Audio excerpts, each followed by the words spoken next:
नमस्कार। आज मैं आप लोगों को शिव के परम भक्त विद्यापति की कथा सुनाऊंगी। अगर आप चैनल पर नए हैं तो हमारे इस चैनल को सब्सक्राइब करें।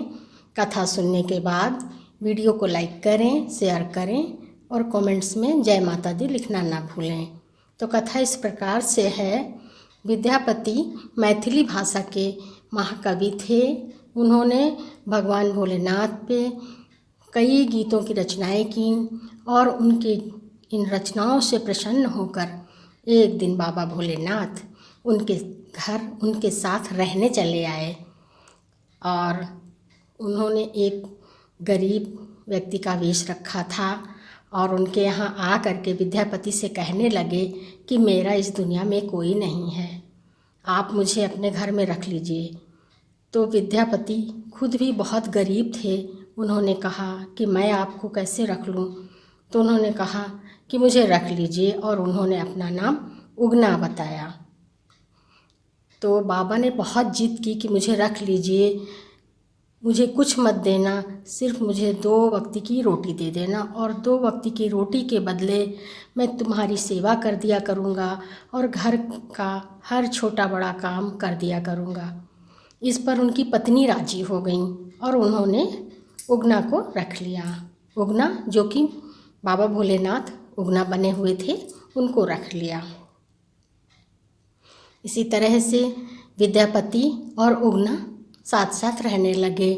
उगना उनके घर का हर काम करते थे। एक दिन विद्यापति राजा के दरबार जा रहे थे और साथ में उगना भी जा रहे थे। तो रास्ते में विद्यापति को बहुत प्यास लगी। तो उन्होंने उगना से कहा कि मेरे लिए कहीं से थोड़ा सा जल ला दो, नहीं तो मैं प्यास के मारे मर जाऊंगा, क्योंकि धूप बहुत तेज़ है, बहुत ही गर्मी है और मेरी तो जान ही निकली जा रही है। इस पर उगना बने भोलेनाथ ने कहा कि यहाँ तो कहीं पानी पास में नहीं मिलेगा।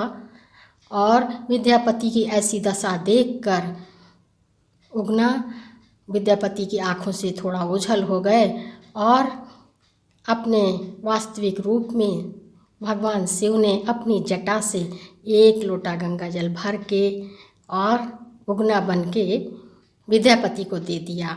विद्यापति ने जैसे ही जल पिया, उनमें नवजीवन आया और शक्ति आई, स्फूर्ति आई। उसके बाद उन्हें लगा कि मैंने तो जैसे गंगा जल पिया है। तो उन्होंने उगना से कहा कि तुम ये जल कहाँ से लाए हो?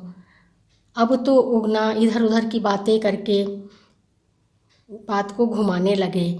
तो विद्यापति समझ गए कि इस सुनसान जंगल में जल का कहीं दूर दूर जल का कोई प्रबंध नहीं है, जल तो यहाँ मिलेगा ही नहीं, ये तो मेरे भोलेनाथ हैं। और उन्होंने उगना के पैर पकड़ लिए और कहा, उगना से बोले, हे भोलेनाथ, हे भोलेनाथ। तो इस पर उगना बने महादेव ने उन्हें दर्शन दे दिया और वो वहीं प्रकट हो गए। तब तो विद्यापति उनके पैर पकड़ के रोने लगे कि हे ईश्वर, हे भोलेनाथ, मैंने तो अपना सारा जीवन ही नष्ट कर लिया। मैंने आपसे घरेलू कार्य करवाया, हर छोटा बड़ा काम किया, खाने को भी मैंने कुछ अच्छा मेरे घर में था ही नहीं, और जो आपको खिलाया तो एक नौकर स्वरूप, मुझे माफ़ कर दीजिए, ये मुझसे क्या हो गया। तो भोलेनाथ कहने लगे, मुझे बड़ा सुख मिला, मैं बड़ा प्रसन्न हूँ और मैं तुम्हारे साथ उगना बनकर ही रहना चाहता हूँ, मगर ये भेद तुम किसी और से मत बताना। अब तो विद्यापति को जैसे लग रहा संसार का परम सुख मिल गया हो, सबसे बड़ा वरदान मिल गया हो कि उनके साथ भगवान भोलेनाथ रहना चाहते हैं। बहुत खुश हो गए और उगना बन के भगवान महादेव उनके साथ रहने लगे। एक दिन विद्यापति की पत्नी सुशीला पता नहीं किस गलती के कारण उगना बने महादेव को चूल्हे से जलती हुई लकड़ी निकालकर उन्हें मारना शुरू कर दिया। उसी समय विद्यापति आ गए और उन्होंने कहा, अरे मूर्ख, ये क्या कर रही हो? तुम भगवान को मार रही हो। अरे ये साक्षात शिव हैं, मेरे भोलेनाथ हैं, नर्क जाओगी। इतना कहते ही भगवान अंतर्ध्यान हो गए। और अब तो विद्यापति बावले से हो गए, जंगल जंगल भटकने लगे, उगना उगना कह के चिल्लाने लगे, इधर उधर उगना उगना करते थे। उन्हें कुछ भी सुध बुध नहीं थी। ऐसी हालत देखकर भगवान शिव वहीं प्रकट हो गए और कहने लगे कि अब मैं तुम्हारे साथ नहीं रह सकता हूँ, मेरा भेद सबको पता चल गया है। विद्यापति बहुत रोए तो बाबा भोलेनाथ ने कहा कि अब मैं तुम्हारे साथ शिवलिंग के रूप में रहूँगा, उगना महादेव के नाम से जाना जाऊँगा। उसी समय वहाँ पर एक स्वयंभू शिवलिंग प्रकट हो गया और भगवान अंतर्ध्यान हो गए।